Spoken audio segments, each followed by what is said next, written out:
오늘 말씀은 마가복음 2장 1절에서 12절입니다. 키워드는 죄사함의 권세, 중풍병자의 믿음, 용서하는 삶입니다. 수일 후에 예수께서 다시 가버나움에 들어가시니 집에 계시다는 소문이 들린지라 많은 사람이 모여서 문 앞까지도 들어설 자리가 없게 되었는데 예수께서 그들에게 도를 말씀하시더니 사람들이 한 중풍병자를 네 사람에게 메워가지고 예수께로 올세 무리들 때문에 예수께 데려갈 수 없으므로 그 계신 곳에 지붕을 뜯어 구멍을 내고 중풍병자가 누운 상을 달아내리니 예수께서 그들의 믿음을 보시고 중풍병자에게 이르되 작은 자야 내 죄사함을 받았느니라 하시니 어떤 서기관들이 거기 앉아서 마음에 생각하기를 이 사람이 어찌 이렇게 말하는가 신성모독이로다 오직 하나님 한 분 외에는 누가 능히 죄를 사하겠느냐 그들이 속으로 이렇게 생각하는 줄을 예수께서 곧 중심에 아시고 이르시되 어찌하여 이것을 마음에 생각하느냐 중풍병자에게 내 죄사함을 받았느니라 하는 말과 일어나 내 상을 가지고 걸어가라 하는 말 중에서 어느 것이 쉽겠느냐 그러나 인자가 땅에서 죄를 사하는 권세가 있는 줄을 너희로 알게 하려 하노라 하시고 중풍병자에게 말씀하시되 내가 내게 이르노니 일어나 내 상을 가지고 집으로 가라 하시니 그가 일어나 곧 상을 가지고 모든 사람 앞에서 나가거늘 그들이 다 놀라 하나님께 영광을 돌리며 이르되 우리가 이런 일을 도무지 보지 못하였다 하더라. 아멘. 예수님에 대한 소문이 점점 퍼져나갑니다. 예수님이 가버나움에 머무실 때 많은 사람들이 모여서 문 앞까지도 들어설 자리가 없었습니다. 예수님은 그곳에 온 사람들을 가르치셨습니다. 그때 한 중풍병자를 네 사람이 데리고 옵니다. 사람이 너무 많아 들어갈 수가 없자 흙과 집을 이겨 만든 지붕을 뜯고 달아내립니다. 중풍병자와 그를 데려온 사람들은 남의 집 지붕을 뜯어서라도 예수님을 만나고 낫기를 간절히 원했습니다. 그런데 예수님이 하신 말씀이 이것이었습니다. 작은 자야 내 죄사함을 받았느니라.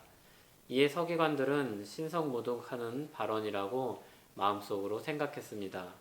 예수님이 그들의 마음을 아시고 말씀하시길 죄사함 받았다는 말과 내 상을 가지고 걸어가라는 말 중 어느 것이 쉽겠느냐고 말씀하십니다. 내 상을 가지고 걸어가라는 말은 눈으로 바로 확인할 수 있는 것이었습니다. 그러나 유대인들에게 내 죄사함을 받았느니라는 말은 훨씬 어려운 말이었습니다. 그것은 하나님만이 선언하실 수 있는 말이었기 때문입니다. 그렇게 서기관들이 예수님의 말을 듣고 신성모독적이라고 생각했습니다. 예수님은 결과적으로 둘 다를 행하셨습니다. 죄사함을 선언하신 후에 예수님이 일어나 내 상을 가지고 집으로 가라 하시자 중풍병자가 일어나 상을 가지고 모든 사람 앞에서 나갑니다. 보고 있던 사람들이 다 놀라며 하나님께 영광 돌립니다. 예수님은 죄사함의 권세를 가진 하나님입니다.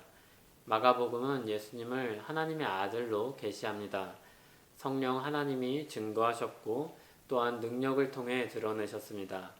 예수님은 또 이 일을 통해 죄사함의 권세를 가지신 분임을 드러내십니다.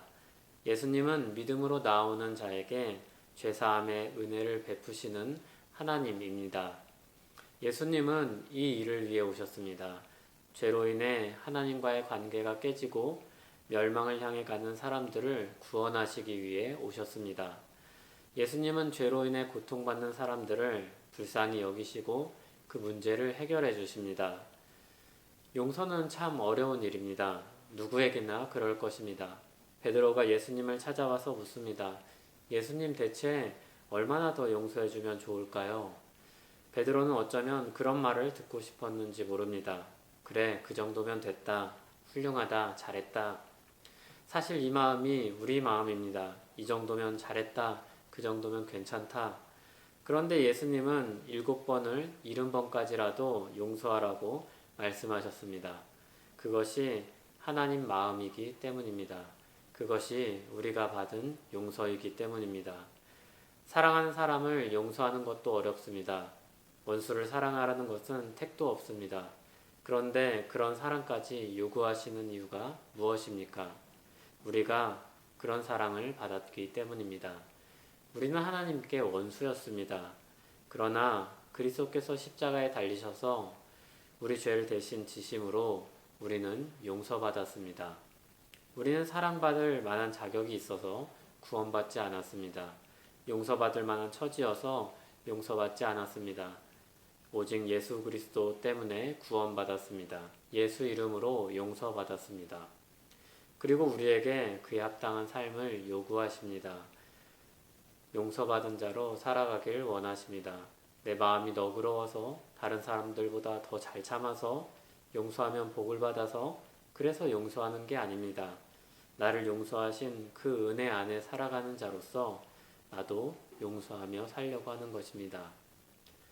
허물로 죽은 우리를 그리스도와 함께 살리셨고 너희는 은혜로 구원을 받은 것이라 또 함께 일으키사 그리스도 예수 안에서 함께 하늘에 앉히시니 이는 그리스도 예수 안에서 우리에게 자비하심으로써 그 은혜의 지극히 풍성함을 오는 여러 세대에 나타내려 하심이라. 아멘. 죽었다 살아난 사람들이 선물로 받은 제2의 인생을 산다면서 이전과 다른 삶을 산다는 이야기를 들어보신 적이 있을 것입니다. 우리 삶은 그리스도 안에서 새 출발하는 삶입니다. 예수 그리스도로 인하여서 새로운 삶이 이미 시작되었습니다. 그 새로운 삶에 합당한 삶을 살아가는 우리 모두 되길 바랍니다. 기도하겠습니다. 하나님 아버지, 우리 안에서 이미 시작하신 구원 역사를 기억하며 예수 그리스도 안에서 사는 사람답게 살고 싶습니다. 우리가 누굴 사랑하고 용서할 수 있겠습니까마는 주 안에서 그와 같은 기적 같은 삶을 살게 하옵소서. 주님의 은혜가 그렇게 풍성함을 드러내며 살며 주께 영광 돌리기 원합니다. 오늘도 우리 마음을 붙잡아 주시옵소서. 예수님 이름으로 기도합니다. 아멘.